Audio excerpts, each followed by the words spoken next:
Perfect. So I wanted to come on today and talk about mental health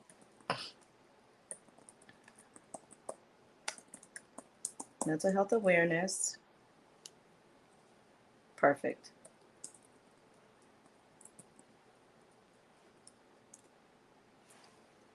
And I put the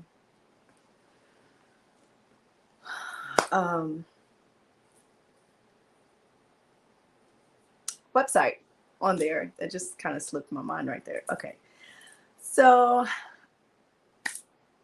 May is Mental Health Awareness Month. And there has been no talk from me in a long time on a live other than like the Voices of Wisdom. So I wanted to have a bit of an informal um, talk about mental health.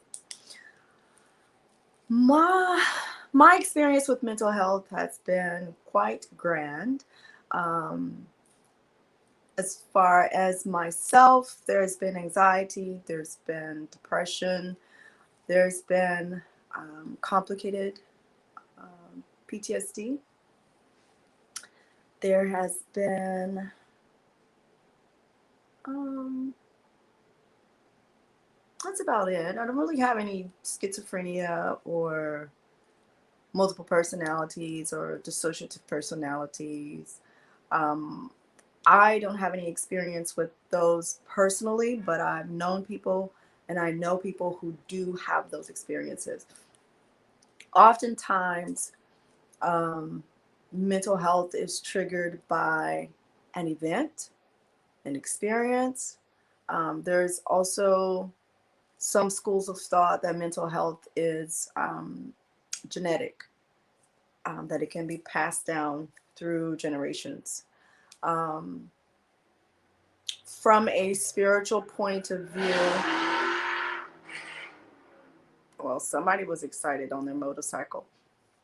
From a spiritual point of view, I would say that many times we see certain issues, for example, depression or anxiety, in particular families because they have a similar pattern of dealing with or coping with different experiences in life. Um, I just thinking about who in my family would have been um, dealing with mental illness, I really can't think of anyone um, that was really open about dealing with mental illness or depression or anxiety or schizophrenia. I had one cousin who was in and out of mental health um, institutions and hospitals. And although she was never closed about it, she was very open about her mental health. Um, I never heard people talk about it in a very good way. Um, I'm doing another share on this. I never heard anyone talk about it in a way that made it okay to have mental health issues. They talked about it as in so and so is back in the hospital, or so and so is back in the mental institute, or they are crazy. Yes, crazy was often a word that was used for people who have mental health issues, and that is a word that I do not like. Matter of fact, I had someone say it the other day. They said, "Oh, they're just crazy," and I was like, "Well, what do you mean by crazy?" I also heard a psych nurse, say, "Well, they're just crazy," and it boils my blood because of the connotation that goes with the word crazy. Um, it makes it seem like there's something wrong with having mental health issues. Um, there's nothing wrong with having mental health issues, just as there's nothing wrong with having heart issues or gastrointestinal issues or arthritis or high blood pressure. We don't we don't speak down upon people who have those issues, and neither should we speak down upon people who have mental health issues. Um, my depression goes back to my childhood. Um, I remember being in high school when I realized what depression was. I had spent most of my childhood um, alone. I wasn't allowed to be around my cousins or certain parts of my family. So that meant that I spent a lot of time alone. I played alone. I had my dolls and my different activities that I did, but they were always just me by myself. And so I grew up, even though I wasn't an only child, I grew up understanding what it was like to just have myself as a playmate. And um, I don't know, it was different. It was different. Um, and it may even be why I have such a issue when it comes to being in public places, because I'm not used to being around a lot of people. And I know it sounds weird because I'm always out in the public, I'm always out in the community. However, I do have issues with being in public places. Anyway, when I was in high school, I I don't really remember what triggered it, but I do remember walking off into a pasture. It was a full moon night, and I remember laying down in the grass. It was quite tall. I had no cares for bugs then. I had no cares for what might crawl on me. I had no cares for any of that. I laid down under the moon, and I remember saying, I wasn't really saying, I was begging. I was begging to die. I was begging to go to sleep and not wake up. Um, no one knew where I was. I ended up going to sleep out in that pasture. And when I was awakened by my mentor and counselor coming with this, looked like a mob of people. They were just other students who were there for the camp. And I remember him getting me up, and they took me back to my dorm room.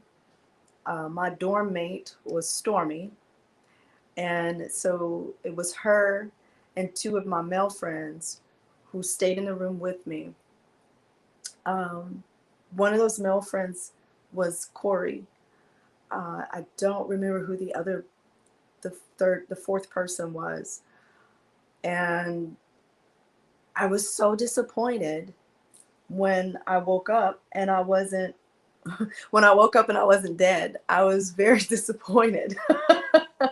That makes any sense. And so I remember laying in the bed, and my counselor left. We were all in there and they were kind of chit chatting. And I remember reaching for the window, opening the window, and starting to climb out of the window. And Corey grabbed me, and we kind of scuffled, and he pulled me back into the room. I was so hell bent on dying that night. Um,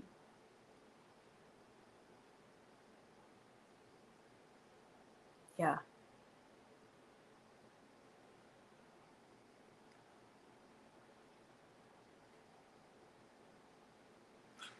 I don't think I've wanted anything so badly as I did that night. And we got back in the room, and they put someone between me and the window.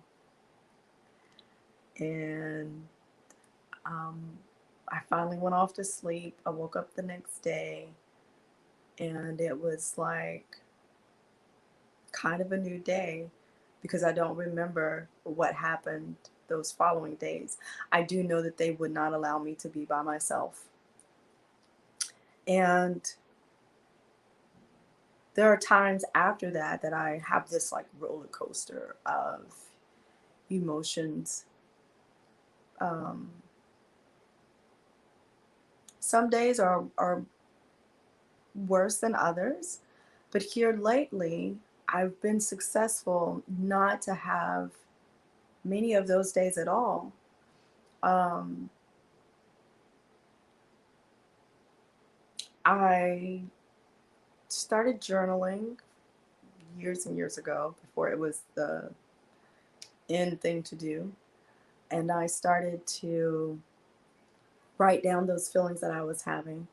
Because a lot of times when you go through trauma, it's difficult to remember things in order, because your brain is going so fast that when you finally slow down, it takes some effort to connect words to those pictures that you see in your head.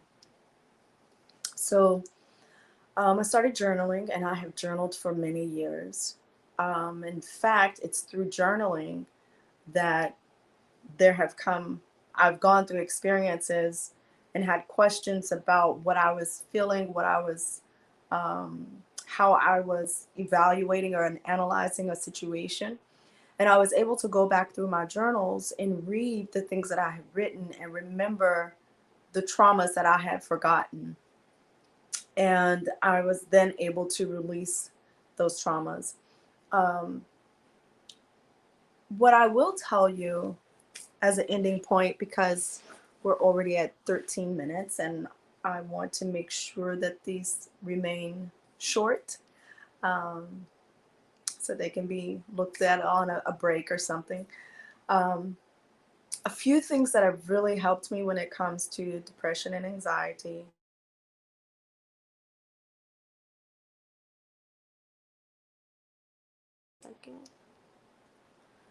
Practicing mindfulness, meaning being in the moment, in the right now.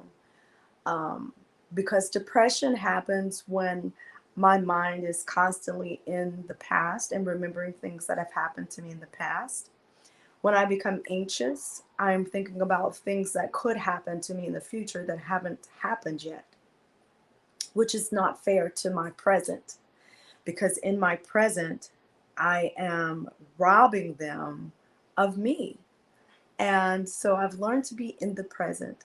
I've learned to journal when I'm feeling very emotional, whether it's good emotions or whether they are good emotions, meaning like happiness and joy, peace, or whether there are other emotions like depression, anxiety, um, feeling less than, feeling unwanted, those types of emotions. I've journaled about all of them. And I continue to journal until I have released everything related to that. Um, and there's a knock at the door. Hold on just a minute. So, okay. So Jaden's going to get the door. And other than that, um, I wasn't expecting that. Shit happens. But anyways, the other thing is to, so talked about journaling, meditating. Meditating, a lot of people are like, you have to sit in this lotus position and hold your hands like this and do all this extra stuff. For me, for me, my intention for meditating is to understand what I'm saying to myself, to learn more about me. Oftentimes we're so caught up in everything that's going on that we don't pay attention to ourselves. Um, a few years ago, well, several years ago, I started studying me. We go to school, we study the English language, we study the history that has been written for us to learn. We study all these different things. We study other people's lives. We study how to drive. We study places we want to visit. But rarely do we take enough time to study ourselves. Learn where our emotions hit us. Meaning, if I think about um, a past event, where do I feel that in my body? Do I feel that in my heart? Do I feel it in my gut? Do I feel it in a joint? What starts hurting? Does my head hurt? Learn those things. Um, what things are being said to me? What thoughts am I thinking? When I look at myself in the mirror, what are those but thoughts?